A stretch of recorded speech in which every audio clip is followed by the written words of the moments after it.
नमस्ते बच्चों, छठवीं बी और सी के लिए नांदुरकर टीचर विज्ञान का पीरियड ले रही है। तो हमारे रिवीजन चल रही थी। पहला पाठ खत्म हो गया था। रिवीजन यानी पूरे प्रश्न उत्तर के हम हल करते हैं और आप सुनकर फिर से लिखना है, नहीं तो याद में रखना है।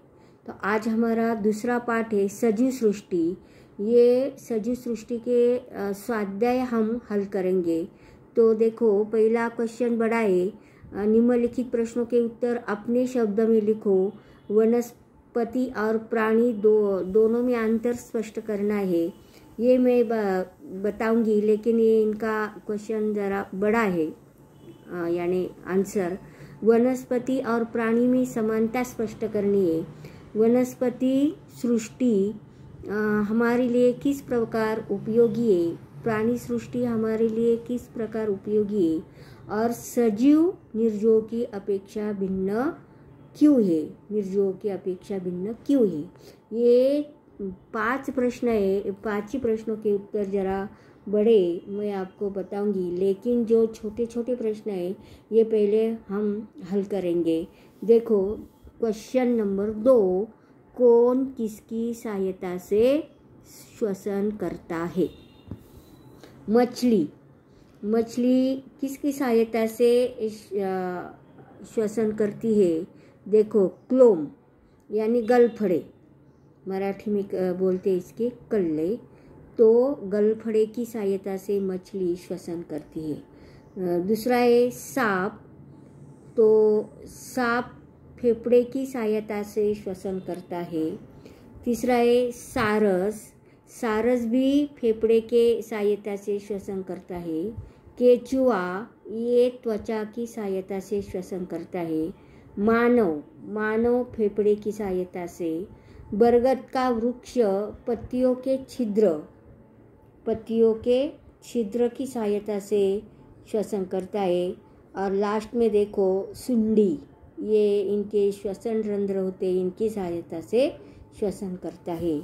ऐसे ये सिर्फ एक शब्द में लिखना है। बाकी नीचे देखो, रिक्त स्थानों की पूर्ति करो, यानी जो कंस में दिया है, देखो शब्द दिया है, ये चुनकर रिक्त स्थानों की पूर्ति करना है। यानी सही कोष्टक में दिए गए सही विकल्प में से सही विकल्प चुनकर रिक्त स्थानों की पूर्ति करो। यहाँ शब्द दिए 1 2 3 4 5 6, ये इसमें चुनकर लिखना है। तो देखो, मैंने लिख कर भी दिया है। आपको सिर्फ किताब खोलकर वाक्य सही तरीके से पढ़कर लिखो भी और पढ़ो भी मन लगाकर। पहला देखो, अपना भोजन स्वयं तैयार करने की वनस्पतियों की प्रक्रिया को टिम्ब कहते हैं, यानी प्रकाश संश्लेषण। दूसरा है, शरीर में टिम्ब गैस लेने तथा टिम्ब गैस बाहर छोड़ने की क्रिया को श्वसन कहते। तो या लिखना है ऑक्सीजन, और छोड़ने की क्रिया कार्बन डाइऑक्साइड, ये लिखना है। और तीसरा है, देखो, शरीर के निरुपयोगी पदार्थ बाहर निकलने की क्रिया को उत्सर्जन कहते हैं। क्या कहते हैं? उत्सर्जन। और चौथी देखो, किसी घटना पर अनुक्रिया करने की क्षमता को चेतनाशीलता कहते हैं। और लास्ट का देखो, जीवन काल पूर्ण हो जाने पर प्रत्येक सजीव को टिम्ब प्राप्त करता है। तो क्या प्राप्त करता है? मृत्यु। ये सब प्रश्न हल करो। बाकी आपको देखो, चौथा क्वेश्चन है, प्राणियों तथा वनस्पतियों के उपयोग लिखो। तो ये बहुत आसान है। प्राणियों तथा वनस्पतियों के उपयोग लिखो। पहले देखेंगे प्राणी। प्राणी दिए मधुमक्खी, शार्क, मछली, याक, भेड़, केचुआ, कुत्ता, सीप, घोड़ा, चूहा। तो देखो ये इनके उपयोग, मधुमक्खी का उपयोग क्या है? अपने छत्ते में औषधीय शहद का संग्रह करती मधुमक्खियाँ, और शहद का उपयोग आपको मालूम है खाद्य पदार्थों और औषधियों के उत्पादन में किया जाता है। इसके द्वारा कुछ वनस्पतियों का परागण भी होता है। किसानों और बागवानों करने के लिए ये अत्यधिक उपयोग होता है। ये मधुमक्खी का उपयोग है। दूसरा है शार्क। शार्क ये मछली की जात है, मछली का प्रकार है शार्क। तो शार्क का उपयोग लिखेंगे, शार्क मछली के यकृत से शार्क लिवर ऑयल प्राप्त किया जाता है, और भोजन के लिए भी ये शार्क मछली का उपयोग किया जाता है। शार्क के पंखों को विदेश में मांग ज़्यादा है। शार्क की चमड़ी से कुछ वस्तुएं तैयार किए जाते हैं। पालतू प्राणियों के बने बनाए खाद्यों में शार्क के मांस का बड़ी मात्रा में उपयोग किया जाता है। ऐसे ही शार्क मछली का उपयोग किया जाता है। तीसरा है याक। याक ये पहाड़ी प्राणी है, यानी जो बड़े बड़े पहाड़ होते ऐसी जगह पर ये प्राणी रहता है। हिमाच्छादित क्षेत्रों में यह प्राणी ज़्यादा दिखाई देता है, रहता है। और हिमाच्छादित क्षेत्रों में याक का मुख्य रूप से उपयोग किया जाता है। नेपाल और तिब्बत में खेत की जुलाई में याक का उपयोग करते हैं। परिवहन में भी याक का उपयोग होता है। अकाल की अवस्था में मजबूरी से कुछ स्थानों पर इसका मांस भी खाते हैं, और दूध से मक्खन तक तथा घी भी उसका निकलते हैं। और इसी तरह ऐसे तरह ये याक प्राणी का उपयोग किया जाता है। भेड़ ये भी प्राणी है। भेड़ों से मुख्य रूप से ऊन प्राप्त की जाती है।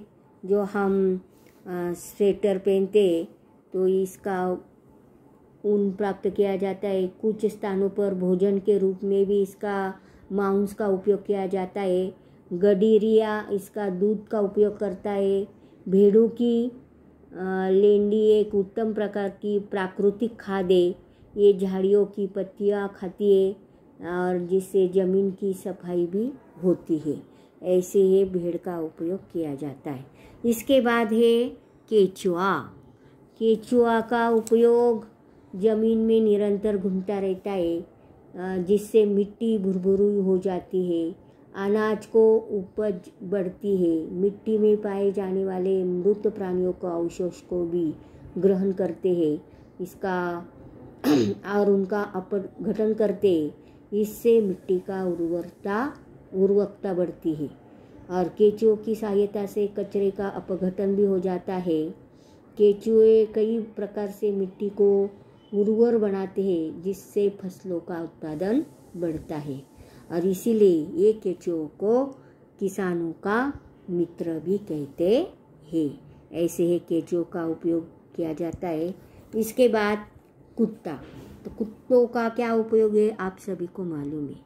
कुत्ता ये स्वामी भक्त प्राणी कहा जाता है, और वह अपने स्वामी के घर तथा सामान की रखवाली करता है।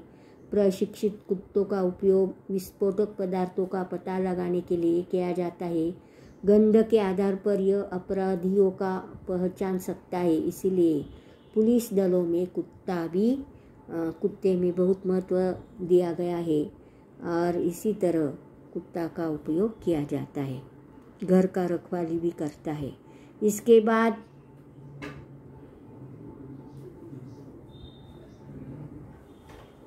बाद सीप,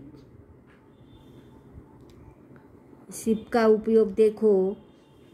सीप ऐसा प्राणी है जिसका शरीर अत्यंत नरम परंतु शरीर एक कठोर आवरण होता है शरीर पर।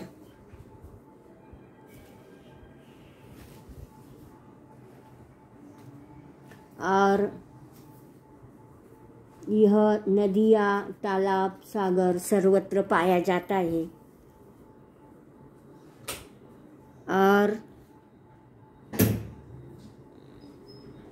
इसका बाहरी कवच कैल्शियम से बना होने के कारण इसका उपयोग होता है। उससे हस्तकला द्वारा सुशोभन की वस्तुएं तैयार की जाती है। निर्माण कार्य की सामग्री और औषधियों में सांपों को अधिक उपयोग होता है। सीप के अंदर के नरम भाग को कुछ लोग भोजन के रूप में भी खाते हैं। ऐसे सीपों द्वारा मोती नाम का मौल्यवान रत्न भी तैयार किया जाता है। और इससे मोती कल्चरल मोती कहते हैं, ये प्राकृतिक मोती ही होता है। ऐसे मोती का उपयोग है, यानी सीप का उपयोग है। इसके बाद घोड़ा आप सभी को मालूम है, ये इसको पालते भी है। और घोड़ा एक पालतू प्राणी है जिसका उपयोग कहीं आने जाने के लिए वाहन के रूप में किया जाता है। इसका उपयोग बग्घी तथा एक्के में किया जाता है। कुछ लोग घोड़ों को दौड़ प्रतियोगिता का भी आयोजन करते हैं। सामान ढोने में भी घोड़े का उपयोग करते हैं। सेना तथा पुलिस दल में भी इसका उपयोग होते हैं। और इसके बाद चूहा भी सबके पहचान वाला होता है। यह उपयोगी नहीं बल्कि हानिकारक तथा उपद्रवी प्राणी है। वह खेतों में, घरों में बिल बनाकर रहता है। खाद्यान्नों को यह खाने के साथ साथ हानि भी पहुंचाता है। उपद्रवी प्राणी है। प्लेग रोग की महामारी इनके माध्यम से होती है। सफ़ेद चूहों का उपयोग जीव विज्ञान की प्रयोगशाला में किया जाता है। इन पर विविध शोध कार्य भी किए जाते हैं। ऐसे प्राणियों के उपयोग है। कल हम वनस्पतियों के उपयोग देखेंगे। आज हम यहाँ रुकते हैं, बाद में दूसरे प्रश्न देखेंगे। ओके।